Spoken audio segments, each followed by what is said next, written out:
Marcina, thank you so much for coming to my podcast My session. pleasure. I'm always happy to talk to you off and on camera. Mm-hmm. For some Likewise.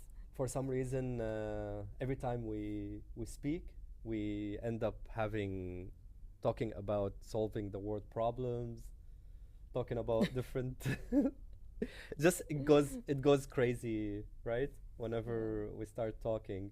It does actually, yeah. And I would like to give special thanks to Diaz, a close friend of mine as well, who is behind the consoles now, and he had gave us the pleasure to use his podcast studio and his brand Takeoff, which is gonna be a big hit in the UAE very soon. Hopefully. Thank Yeah. you, Diaz. Cheers. Thanks. Yeah, so we have to be clear that we did not prepare anything. We're gonna Yeah, wing it, of right? course, That's like what we we're always doing. do. Perfect. My favorite thing to do, right? Mm-hmm. Whenever we have a script, whenever your brain knows exactly what they're gonna do next, things just become too. Complicated, or it becomes like a little too rigid in a way Yes, that it's too well versed or well rehearsed or something exactly. that it doesn't really open up your brain to a certain extent. That's Yeah, how I feel. true. But like you brought me here today and I was like, okay, what are we going to talk about? And you're just like, well, I don't know. I actually called you 11 p.m. last night Yeah, right. to tell you to come today at 9. Uh-huh. That was crazy. Yeah, Yeah. true. And I wouldn't imagine having anybody else. Oh. Yeah. I mean, we've had amazing conversations before, so I'm guessing this is gonna be one of them. The only difference is gonna be videotaped Mm-hmm. or video recorded. Yeah. So there's going to be a witness to our conversation this time. There's gonna be a lot of people witnessed, a million plus people. Okay. So, how have you been? Pretty good, actually. Yeah? Yeah. What's on your mind lately? Good question, because I've been battling with anxiety for a very long time. And you see, the problem is whenever you look for a solution for anxiety, Mm-hmm. it causes you more anxiety. You know what Okay. I mean? Yeah, Like you're actually telling your brain to slow down. You want to reduce your overthinking. it's And true. yeah, and you want to get in a meditation state or Meditative state. meditative state, Yes. right? And you want to have positive thoughts, and Mm-hmm. you want to regulate your negative thoughts. Mm-hmm. But all of that actually takes a toll on your mental health. You're actually you actually become more anxious trying to reduce your anxiety. I think it's because you're overthinking your emotions or kind of overanalyzing what you feel. But you said something to me the other day that made me like, okay. And then you said something like, I feel numb. And I was like, numb to what? And you're just like, you said, I'm numb to everything. I'm just going through life. Is that one of the ways in which you cope with your anxiety, by being numb, or tell me? This is a brand new territory for me Mm-hmm. because in the past, I used to process my emotions by processing my emotions. But Mm-hmm. now, what I discovered, because I'm reading a new book, a Mm-hmm. beautiful book, and it's about neurobiology. Yes. We So, talked about this. yes, deeply actually. We went into Like, deep, what is the hormone that causes stress? And yeah, deep research mode. So, so it was a simple idea to actually try to stimulate your prefrontal cortex, which is actually responsible for reasoning. It's Mhm. responsible for decision making. It's responsible for processes, right? So I wanted to do that consciously. I wanted to switch my attention. I don't know who is me and who am I affecting, or that's another debate for another day. Because some people ask me, it's like, who are you and who is feeling and who is thinking? I'm like, yeah, maybe we need to be on another level or to try. Anyway, so to switch from having a lot of activities in my amygdala, which is actually responsible for fear impulses, fight Flight, or response, flight yeah. response. They call it the 3 Fs, right? Fight, flight, and freeze. And there's a fourth F also. You just said 3. Okay, 4th. Give me the Yeah. 4th. No, but freeze is a perfect example of how theories actually develop. Because I mean, a lot of animals, they actually freeze when they're Well, under. In animal behavior, it's Yeah. 3. Flight, fight, or freeze. Yes. Yeah. So, so when I decided to do this shift, right, it doesn't just happen, right? So somebody actually mentioned to me, which was a crazy revelation in my head, that when you want something to happen, or when you think intellectually about a change, something to change in your life, you can start thinking about it immediately, right? Like, let's say you want to break a bad habit. You can immediately break that bad habit, right? Like, let's say if you're smoking, you can stop smoking immediately. But the problem is, even if you think about it, there is actually some footprint or some stamp in your biology. That's physical. So we're talking about untangible matter, which is your thoughts, right? And then we're talking about the tangible matter, which is your biology. So breaking a habit takes time, because it's like you're redesigning a map, or you are trimming the branches of a tree, and that takes time physically. So biologically, it takes time to break bad habits or to introduce new habits. Yeah, and sometimes people don't even get over their habits, you know? Yeah. Sometimes it's stem for life. So this is a great area of research for me, because I want to find out what actually keeps us drawn to a bad habit, even when we know that it's affecting our life negatively. Correct. Most people who are addicted to some substance, or even, let's say, video game addiction, or watching too many series, or scrolling on your phone, or any junk food eating, any bad habit in your life, they know that it's bad for them, right? They know it's reducing their life expectancy, right? They know at a certain age, when they're 50 or 60, they're gonna start developing chronic diseases like high blood Yeah, pressure, sure. heart attacks, strokes, this, that. They know that fact, right? But let me ask you a question, because you were very proud of the fact that you have recently quit smoking. Yes. Right? So tell me a little bit about that. Oof. How was the process?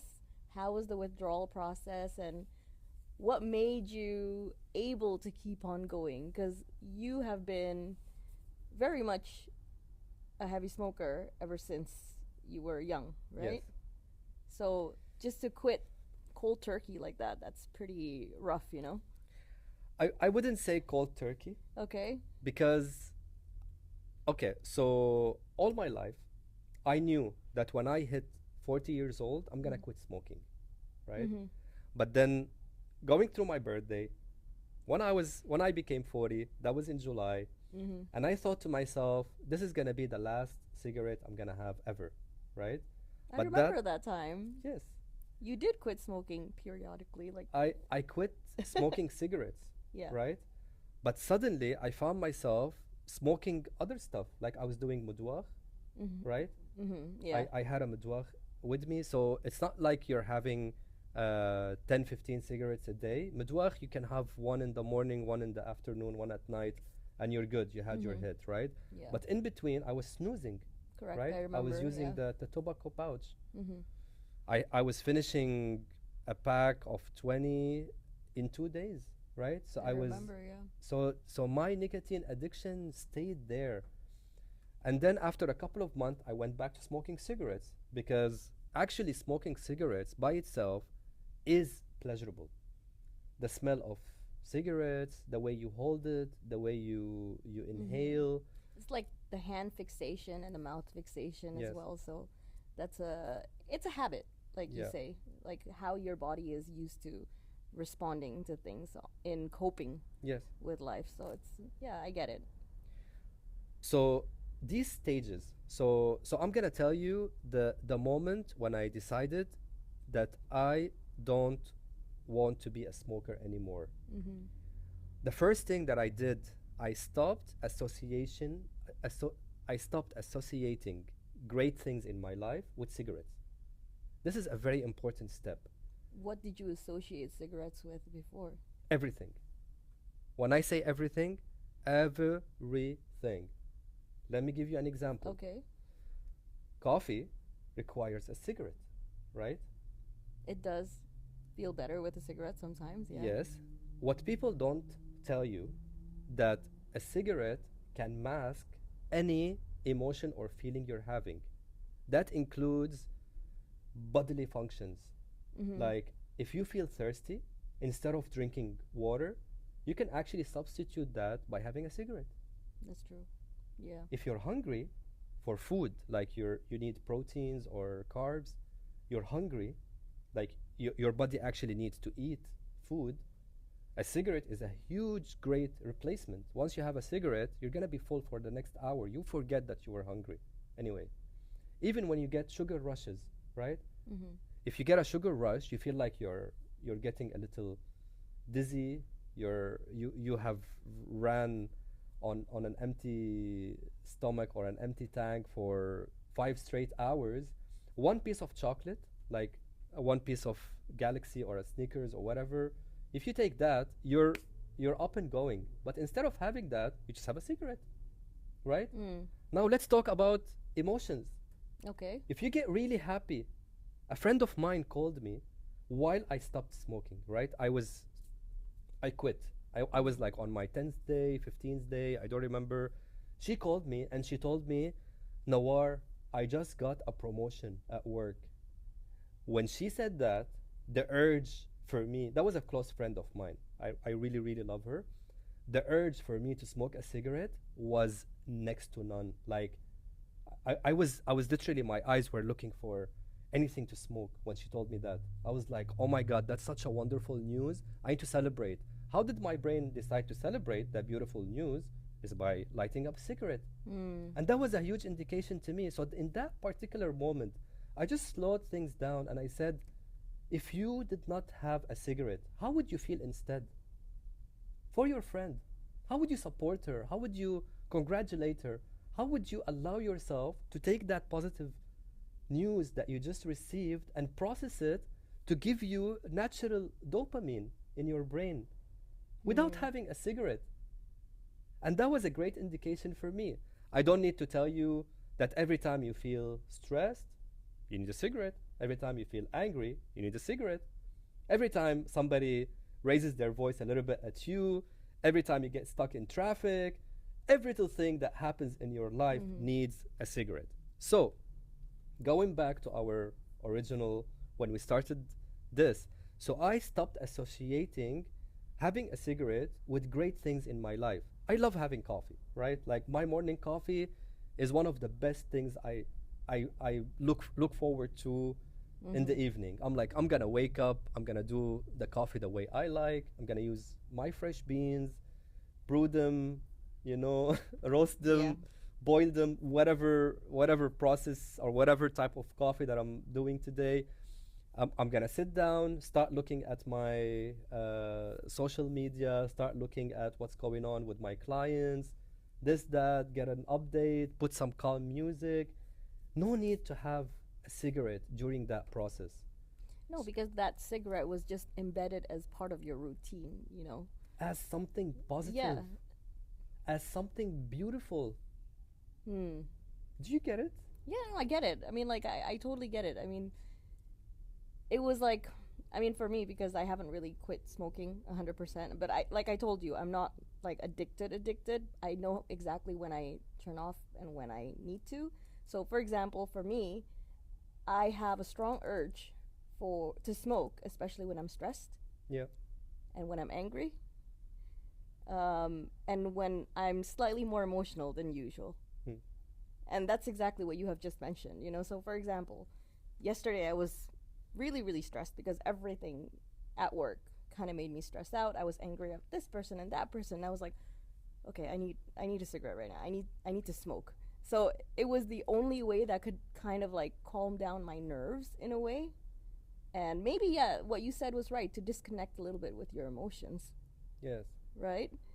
But I never actually associated cigarettes with something positive, because I always feel like I always need it when I'm having kind of like a negative thought. Yes. You know what I mean? Yeah. So maybe it's the other way around between me and you. It's actually exactly the same thing. Really? Yeah, of course. I mean, everything needs a cigarette, right? Mm. Like literally. So, I don't want to say that I didn't use a lot of my knowledge. Mm-hmm. I used a lot of NLP skills. I used a lot of CBT skills. But the most important thing that happened for me was I needed to follow up on that commitment. I thought in my head, I mean, if most of you know a little bit about my life and you are following me on my channel on Instagram, CBT Talks, I'm going through a transformative journey, right? So I'm trying to get rid of my old habits and I'm trying to get rid of my old software and I'm replacing it with a brand new software, a new version. So I realized that I had a lot of habits from my previous programming or my previous software that is following me in my new software, but I feel like they are like bugs in the system. They are there to hinder my process or just to make it slower in a way so I wouldn't reach. But isn't that kind of tough, knowing that you kind of have to unlearn everything that you have internalized within yourself? You know what I mean? And then kind of taking that perspective and saying that, okay, I want to change. But you know, I'm a little bit skeptical sometimes, because sometimes I feel like people don't change internally. It's very hard for me to think like, yeah, this guy's gonna change or this person's gonna change. I think about it differently. Yeah. You see, the first thing you said is to try to unlearn something. Yeah. That is sort of impossible for your brain because your brain will store those learnings or that information or that experience you had in your life, and your brain will decide what does it want to do with it. For example, if you had a traumatic experience and that traumatic experience caused a lot of fear within you, your brain will use that as an obstacle to make you avoid doing that thing again. And anything remotely related to that thing will be flagged as danger in your brain. And that's basically what PTSD is, Yeah, right? that's true. So instead of thinking that I want to unlearn something, why don't you think that you are actually having more experience in something and how bad it is for you, that will give you more ammunition to be able to fight against it. So if I was not a heavy smoker before, and if cigarettes did not really affect my life, because I do sports every single day, Yeah. I don't try to get buff. That's not my point. I just do it for finesse. I do it for my longevity, or just trying to stay. I'm 40 years old, right? I'm 40 years old, so it's I think about these things, and I have to. You 40 can't, is a U30, by the way. right? Or the new 25, Yeah. even. Yeah. So I'm not trying to forget my old life. I want to use it as experience, right? So if I didn't know how anxiety feels like, if I didn't know what substance abuse feels like, if I didn't know what depression feels like, if I didn't know what imposter syndrome feels like, Mm-hmm. if I didn't know what OCD feels like, if I didn't know what phobias, what marital issues feel like, relationship, trying to grow within yourself, trying to get a promotion at work, fighting for your life at some instances, being like broke, like having literally zero in your bank account. If I didn't feel all of these and experience them and found eventually ways to get over them, how can I ever talk to people about that experience? That's true. How can I ever uh, how how would I be qualified to talk about something that I have never experienced? Mm-hmm. Because I am talking to somebody. But are you doing it out of just for the experience, or are you doing it because you you kind of want to learn something, or you kind of put your Mm, heart out there? And I mean, this is just something randomly. I thought about it the other day that, you know, I'm pretty sure all of us have a lot of trauma inside ourselves. We've experienced like a lot of things. Like what I've faced in life is different than what you faced in life in a way. yeah, Um, you know, in some ways we did feel the same emotions. Like for example, we felt heartbreak, we felt depressed, we felt anxious, you know, all of that. But just one day when I was like in the shower and I was like, you know what? I have faced a lot of things in my life, but I wouldn't trade it for anything in the world exactly. because that's what made me who I am. That's And what I'm makes you so unique. grateful for that experience, you know? Yes. And yeah, so I think like that's a really great way to put it. Yep. That everything happens for a reason, for sure. 100%. So thank you for asking me that, Mm-hmm. because a huge motivation for me when I'm trying to learn something new, when I'm trying to break a bad habit, when I'm trying to adopt a new habit, like waking up early, eating healthier, I actually do it because knowing that getting that experience and being able to teach it to people is a Mm-hmm. huge motivation for me.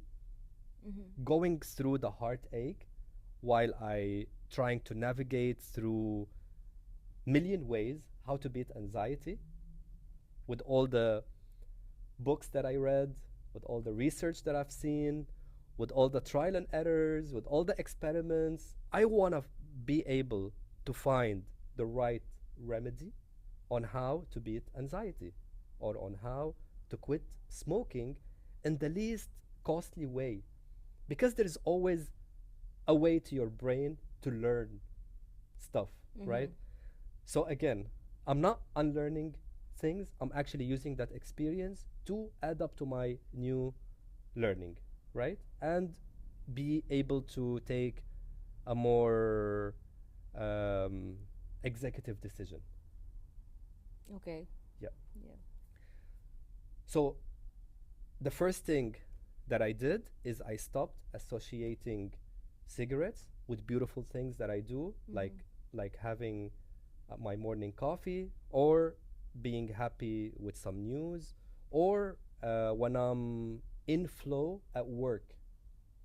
So these three major things that I love doing, like receiving good news or looking actually in my life for good news. Mm-hmm. I call people to receive good news, or I try to have a pleasant conversation with a stranger to receive a good news from them. And everybody has something great happening in their life. And number three is flowing. So whenever I get that flow when I'm working, when I feel like I just sent 5 emails in less than 10 minutes, I called 5 people in less than 15 minutes, I just briefed my videographer to do this, one, two, three. I just spoke to a client about that, and I'm really flowing. No need to have a cigarette there. Because I think your brain already tricks you into thinking that the cigarette is like your reward system. Yes. You know, it's trained Thank you for you. saying that. Actually, it's a reward system, but now it's just a shift of mindset of understanding that that was never a reward to begin with. you know? Thank you for saying that.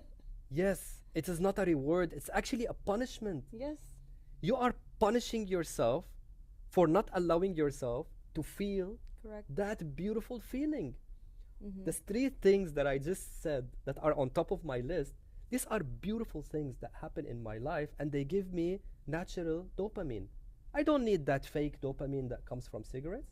I don't need it. Why do I need it? I'm already doing something amazing, something so Yeah. rewarding that really deserves like a little Mm-hmm. clap in my brain, you know? Let it be. Accept it. Yeah. So that was the first thing. The second thing that really helped me to quit smoking was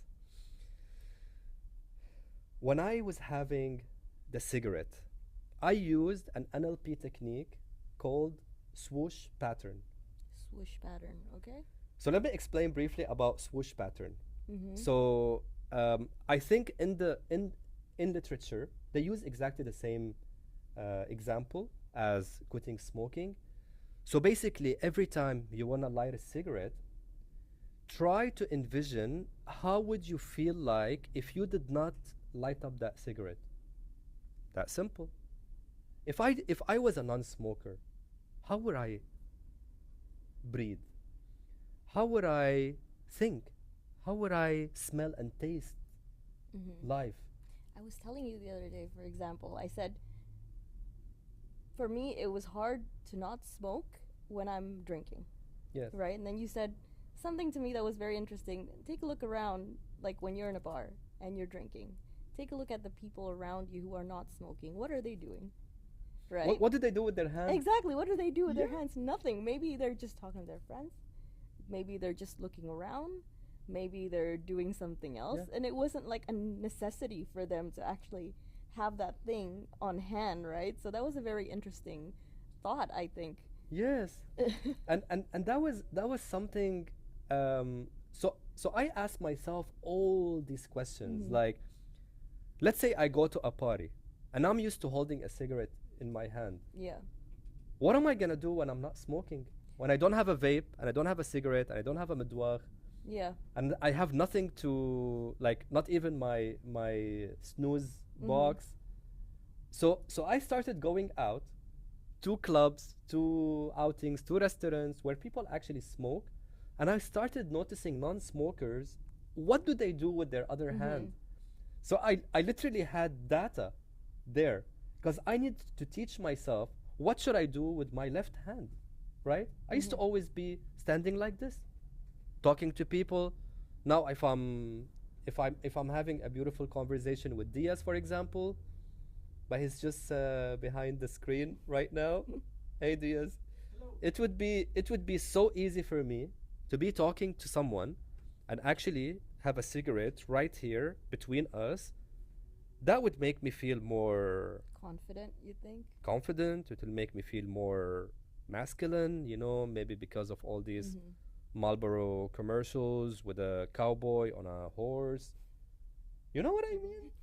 It's Okay. all part of the game. Like, It is, I think. does it? Yeah. Do I need to be standing like this here and doing? Does that make me look more like a man? Does it actually? Does it make me look more masculine? Actually? No, it's just something that you perceive within yourself, I feel. Like, especially, I know how it feels because I'm also a smoker. So, for example, if I'm in a bar somewhere with my friends, I Mm. don't know why, but like having that smoke when I'm drinking, for example, makes me feel like, okay, I'm chill, I'm cool. But it also makes me feel like I'm not confident in myself in a way, that I had to depend on this little device Yes. to make me feel like I'm okay. Mm. You know what I mean? And that was like what you said in the beginning, that sometimes cigarettes and smoking does mask your emotions, mask your feelings in a way. But Yes. why do we have to do that? Like, why don't we just feel everything? I'm just heartwarmed because I just realized that we actually talk a lot. We do. I actually tell you a lot of things. Really. And I actually listen. You actually do listen. Like how rare that is in a human being these days. Like somebody who actually listens. So Mm. moving to masking feelings. So every time I had the urge to have a cigarette, right? Especially when I'm having those beautiful moments in my day. Every time I needed a cigarette, I asked myself, if I didn't have the cigarette, what do I need instead? Do I need to drink water? Do I need to eat food? Do I need just a little piece of sugar? Do I need to hug someone? Really, sometimes Mm. you feel like you want to be touched, or like you want to Mhm. like get intimate with somebody, not in a sexual way. I mean, Mhm. have I'm a highly extroverted person, right? I I get hyped up and I get my energy up when I talk to people, when I exchange thoughts. When somebody start telling me what's going on in their brain, I feel positive. I feel lit up. I feel great that somebody is actually looking me in the eyes, treating me like a human being and trusting me with Mm. information. Anything that comes from people that is not very superficial, when they start talking about the rent, or they talk about fuel prices, or they talk about cars, anything second level to that, like if they talk to me about their family, they talk to me about their kids, they talk to me about their how their day was, anything like that, I feel humbled and I feel privileged that somebody is actually opening up to me enough, or liking me enough, to actually tell me those things. I Mhm. feel amazing. And I don't need to have a cigarette doing that, right? And that's another. So, so doing that, like, people talk about how amazing it is to stop smoking, but nobody tells you why it's beautiful. The obvious things, which everybody knows, is which is 100% true. Your lungs improve exponentially if you do sports, if Mhm. you run on a treadmill, or you lift weights, or you climb stairs to get to your office or to your home. You will realize that you will not have short breath anymore. That just goes away immediately. I could run on a treadmill, doing 16 kilometers an hour for 1 minute, Mm. and I will feel my lungs are gonna burst out. So I have to like slow it down quickly and stop. Now I can do 3 minutes straight, and then I That's start, great. right. And just because I don't have that extra layer of tar, I don't have that excess of carbon monoxide in my blood, and I don't have that urge to always be short breath. Mhm. When you are a smoker, you have the urge to always feel short breath. So I think for also another thing for smokers is whenever you start feeling healthy, or whenever you start feeling calm and good, you feel like you start panicking and you're like, no, no, no, I cannot feel like that. I need to have a cigarette.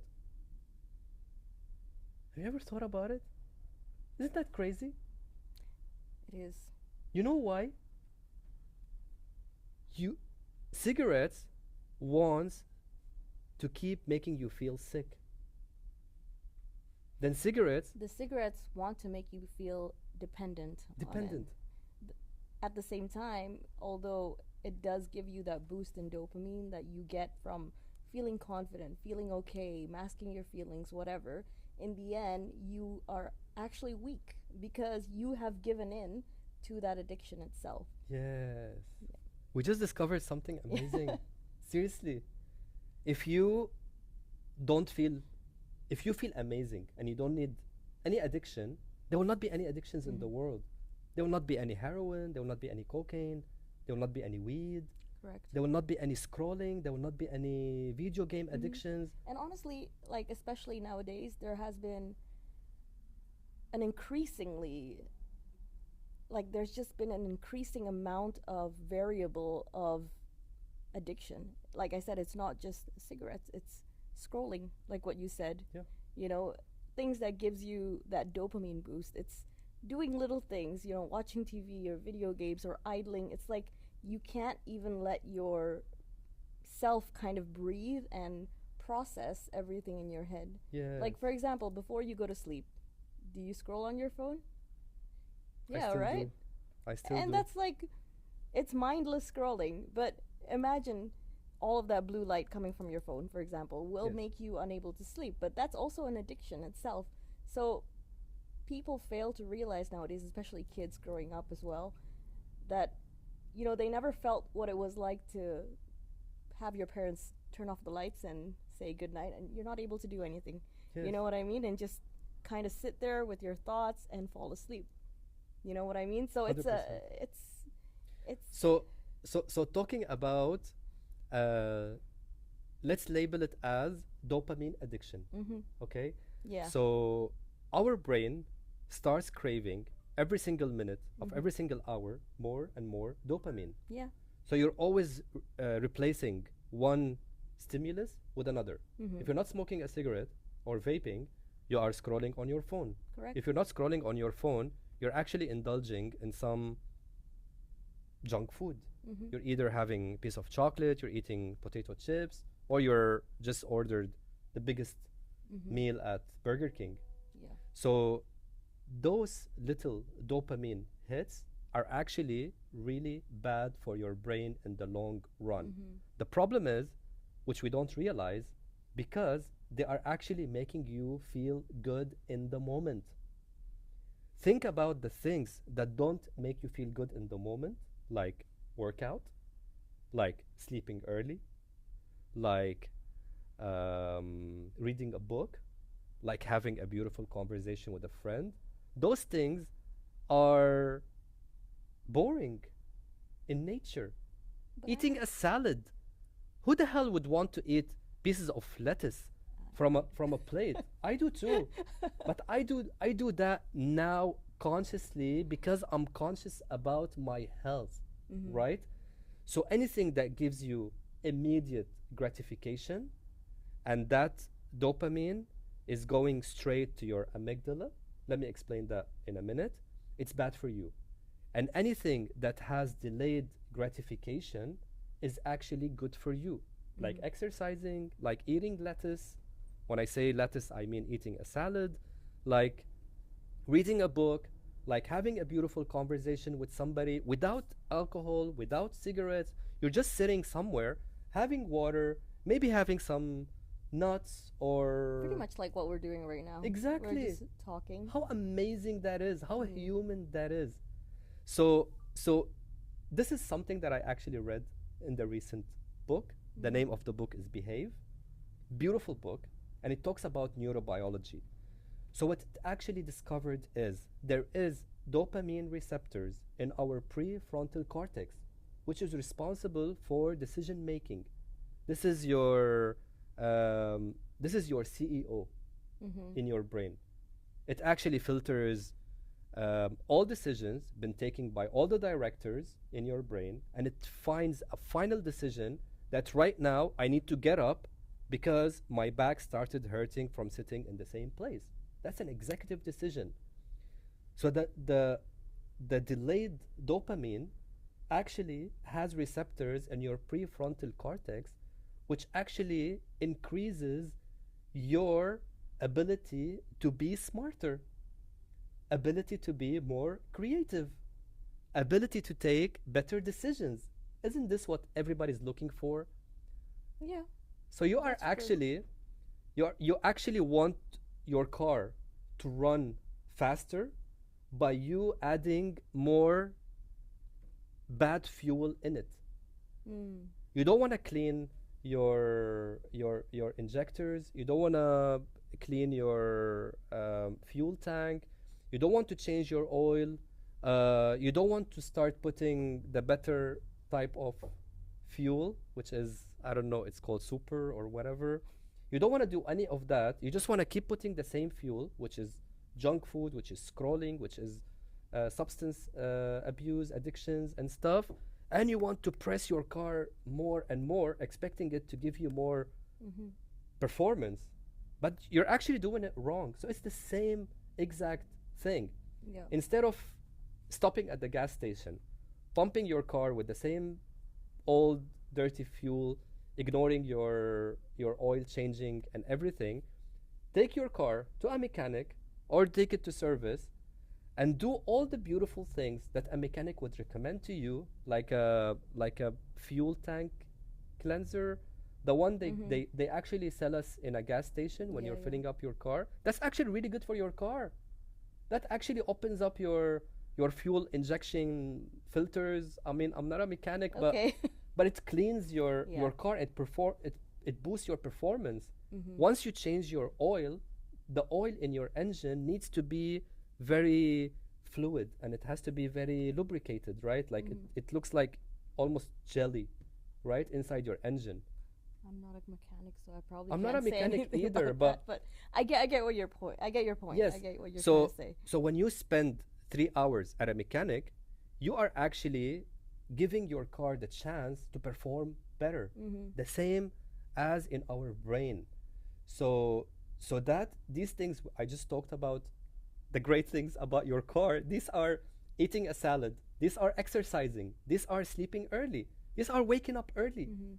Our brain loves to wake up. It's just science. Our brain loves to wake up when the sun rises, period. There's a certain hormone that gets secreted when the sun is up. Do you know that? Yes, I heard about it. Yes, of course. Mm. That's science, and we're just ignoring science, and we're going full engine, right, or full throttle on our engine, expecting better results. Like you wanna keep scrolling, you wanna keep smoking, you don't wanna exercise, you wanna eat junk food, but you want your life to be better. So I think basically all of this, like everything that's happening, like as you said, sunrise or eating correctly, exercising, these are very natural things to do, Yes. but in the end we kind of want to defy nature in a way, like trying to be that superhuman within ourselves.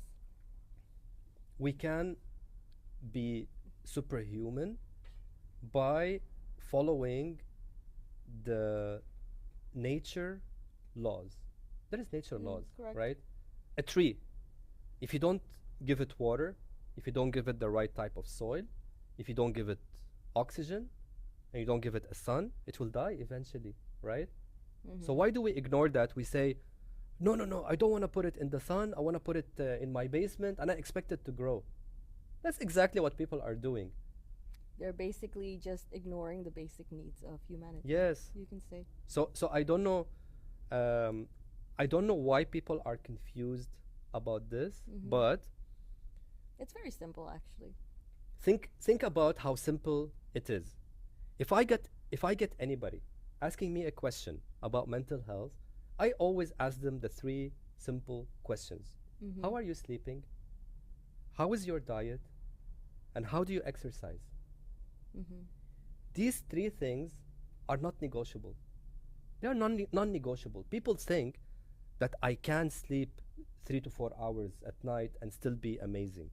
I can eat or perform for 1 week or 2 weeks having McDonald's meals every single day. I can actually live my life without exercising, without increasing my heart rate, without doing cardio. I can. But what are you doing? Seriously. What the hell are you doing in your life? These are the most basic things that your body needs for it to become healthy or to be healthy. Basic. If you want to go another level, I will start talking about how do you reduce your overthinking. Overthinking is the first sprout of mental health issues, right? Once you start overthinking, that overthinking will start leading you into having assumptions or wrong assumptions about the future. So you will have anxiety. Or overthinking will make you regret something that you've done in the past. And that's depression, right? That's depression. That's what depression is. It's actually, you regret, oh my God, why didn't I say goodbye to her? Why did I block her? Oh my God, maybe I could have had the last chance to kiss her. And your brain starts going, and then you get depressed. Why do you get in a regretful state, you get sad. So that overthinking, the one, if you catch it and you say, I want to stop overthinking because my brain already knows what needs to be done. If you just think about it that way, if you ever think about overthinking as something that we are doing to ourselves, because you are 40 years old, right? Mm-hmm. I am 40 years old. Have you ever had I mean, I'm sure it happens, but how rare it is that your brain was extremely surprised in a situation where you didn't know what the hell to do. Has it? Yeah. Where? When? Just happened to me like 2 days ago, I think. Please tell me. When my brain didn't know exactly what to do Yes. when I'm with myself. What? What was it? Basically, like I always tell you, I always like enjoy being at home alone sometimes, but it was like 2 days ago I felt like I was just sitting here and I didn't know exactly what to do. And I Th- felt very that's- strange sitting with myself. But No, that's a beautiful feeling. Yeah. What I'm talking about is you were faced with an issue or a Mhm. problem in life and you didn't know how to handle it, how to act in your life. I have to Becau- think about that one. Exactly. Exactly. Like, if I'm going to meet the president, right? Mhm. This is a huge thing for everybody. Yeah. 100% of people, without exaggerating, maybe 99.999% of people, that's a huge deal, right? I'm going to meet the president, right? If somebody picks me up from my bed and puts me in front of him and tells me, here's the president, talk to him, I will freak out. I wouldn't know the Exactly first what you thing said. to say. But they probably have prepared me a week before or 2 weeks before that I am meeting the president. Mhm. That is the most extreme thing that could happen in our life. Like, it will bring out all your fears, put them in a blender, shake them, and hit it, Oh, I hit you on the remember. face with it. I really vaguely remember the last time I felt like that was bungee jumping, I guess, when you're like standing on top and you don't Yes. exactly know what to do because you can't turn back, and the only Yes. way forward is just to jump. Yeah. And that was a very awkward position because I was scared. You You have know, no idea what to do. you don't know right? what's gonna happen. Are you gonna die or whatever? You know, and all those fears start coming in. Yeah. You know, so but when it happened, it was beautiful. Exactly. Imagine that that moment happened for, let's say, to exaggerate, happened for 1 hour in your life. Mm-hmm. Imagine how many hours and how many decisions and how many situations you were in that you were able to handle on the spot. So having that anxiety that I will not be able to handle a future event when it happens to me because I don't trust that I will be able to handle it. Mm-hmm. That's a fallacy. That's illusion. That's your brain, like, that's your brain deliberately playing games on you. Period. My brain will tell me that after a month or two, I will not be able to have enough clients or I will not be able to have enough money to sustain myself. Why didn't that happen before? I have data. I can provide data to my brain. I tell him, listen, Mr. Brain, I have 40 years of experience in my back to convince you that what you're telling me is wrong. What data do you have to tell me that after 2 months or 3 months, when I'm much wiser and I am calmer and I am older, that I will not be able to handle a situation when a situation presents itself? So that's wrong, right? Yeah, you're right. Yeah. This was amazing. I don't know what else to say about this session. Thank you so much for being here. My pleasure. Always a pleasure to talk to you. Likewise. I mean it. And you see it in my eyes that every time we have a conversation, I get overwhelmed. And I don't easily get overwhelmed, Mhm. but talking to you is one of the most wonderful things I do in my life, basically. Thank you. And likewise, I always enjoy talking to you because we're very open about many things, and I like listening to the way that you kind of put things together in your head. So it's always like I always feel like I'm learning something when I'm talking to you. So it's great. Thank you. I love what you just said. And for everybody at home or in your offices, wherever you are, at the park, I hope, or at the gym, which is amazing, would be really Or at cool. home. Or at home, but doing good stuff like reading a book or cooking or playing with your kids. Try to always live in the moment.